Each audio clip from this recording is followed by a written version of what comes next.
こんにちは、アントです。今日は作木女性抱き。場所はここ。三好の中心から北西のここ。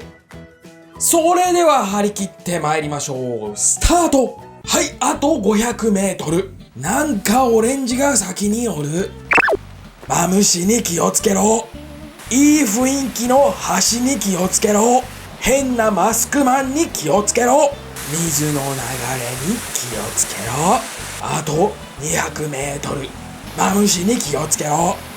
感じの道のヘリの緑の気をつけろ。あと100メートル。小魚影足元注意気をつけろ。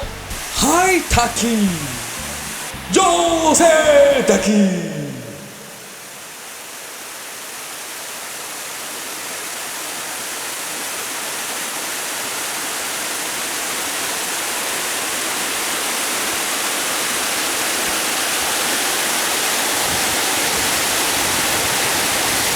落石気をつけろ。本当にね、癒される場所でした。なかなか癒される場所。行くまでにね、気をつけないといけないポイントあるんですよ。いろいろね、あったでしょ。ああいうのあるんですけどね。行ってみてくださいよ。気をつけてね。気をつけて行ってみてくださいよ。いや、損はしない。いや、必ず得をする。いや、心が現れる。